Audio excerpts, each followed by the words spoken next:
ये सारे उदाहरण और तथाकथित तथ्य गिनाकर आपकी मूल जो आपका उद्देश्य है, आप ये कह रहे हैं कि मुसलमान होना ही हिंसक होना है, क्योंकि जहां जहां है गड़बड़ होती है वहां मुसलमान होते हैं। तो सर मैं चुनौती देता हूं, बता दीजिए एक 4 मुस्लिम देश जो सेकुलर हो 57 में, मैं आख्यान वापस लेता हूं। बोलिए, भारत में एक इस्लामिक संस्था बताइए जो दूसरों को जरा स्थान देती हो।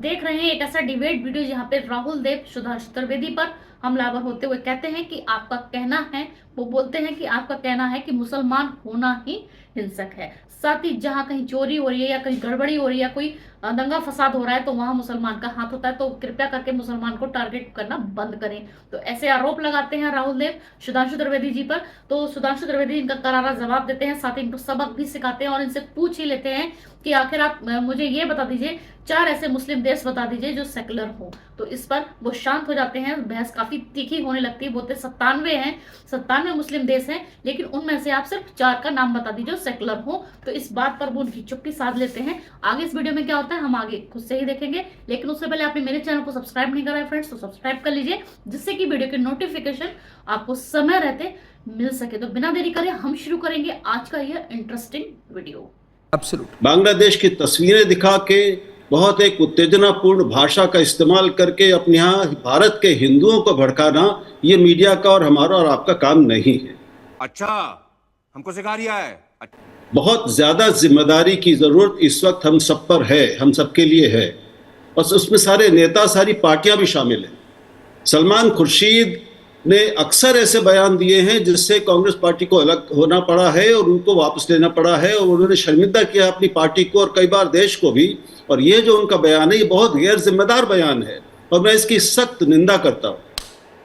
लेकिन उसकी हम निंदा करें, हम उसकी आलोचना करें, लेकिन हमें ये ध्यान रखना चाहिए, और मैं सुधांशु से ये कहना चाहता हूँ कि आप ये सारे उदाहरण और तथाकथित तथ्य गिनाकर आपकी मूल जो आपका उद्देश्य है, आप ये कह रहे हैं कि मुसलमान होना ही हिंसक होना है, क्योंकि जहां जहां है गड़बड़ होती है वहां मुसलमान होते हैं। बड़ा हरामी हो बेटा।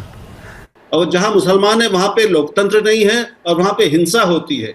क्या आप अपने देश के मुसलमानों को ये संदेश दे रहे, ये कह रहे हैं कि तुम हो ही नालायक, तुम हो ही ऐसे, और इससे क्या देश की आंतरिक एकता मजबूत होगी?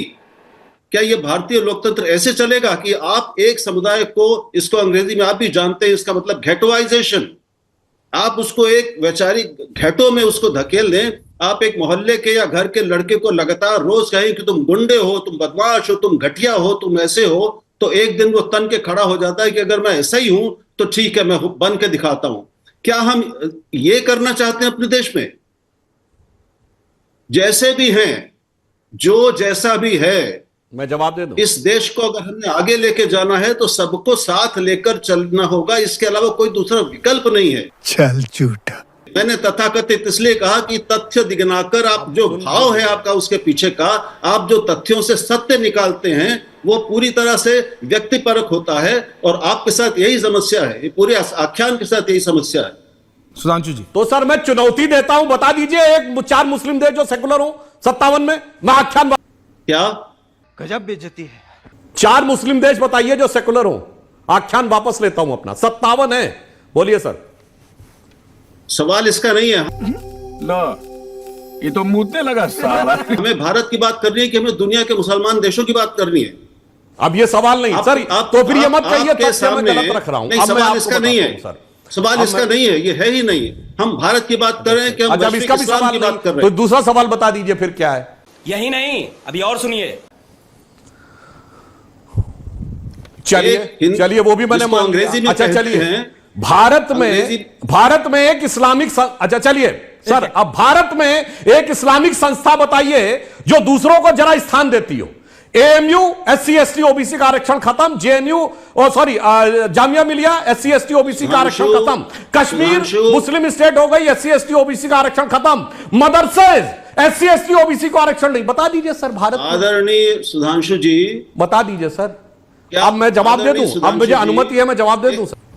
अब मैं जवाब दे दूं सर, आपने तो काफी बात कह ली, अब मैं अपना, अगर आपकी अनुमति हो तो जवाब दे दूं।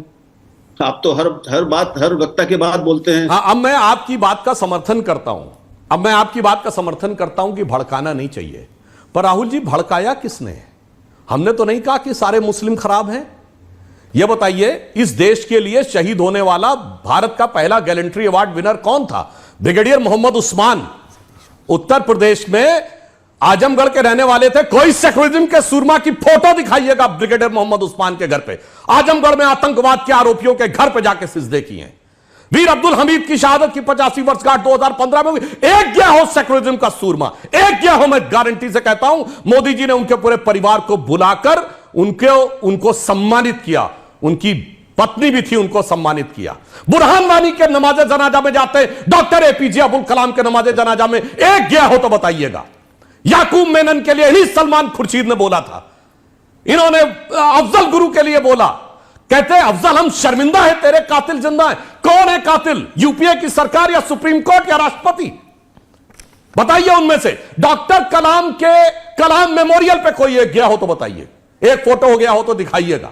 और यह बताइए, इस देश में तो अमीर खुसरो भी हुए जिन्होंने कहा छाप तिलक सब छीनी तो से नैना मिलाए के। अब्दुल रहीम खान खाना हुए, रस खान हुए, जिन्होंने कहा मानो इतना बड़ा कृष्ण भक्त कवि, एक बार कभी उसका नाम लिया गया हो तो बताइए।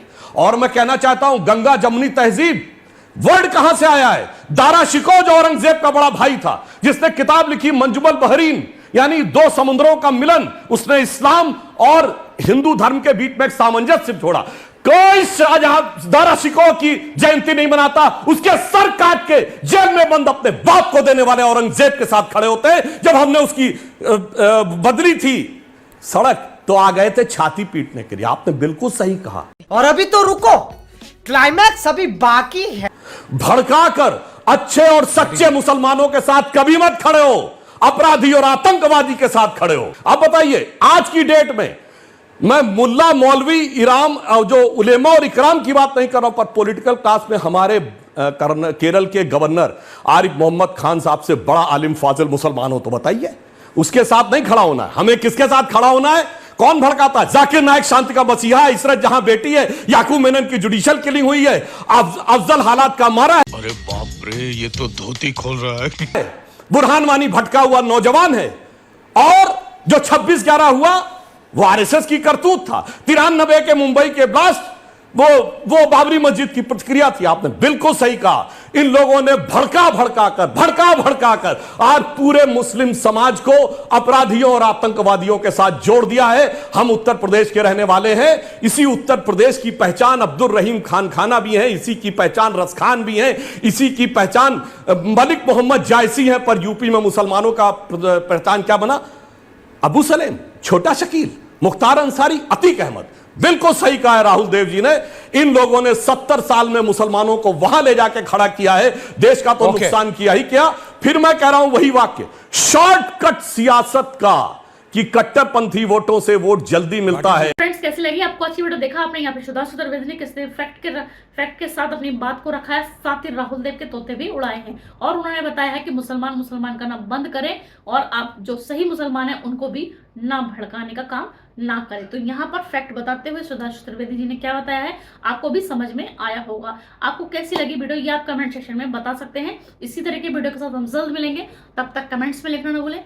जय हिंद।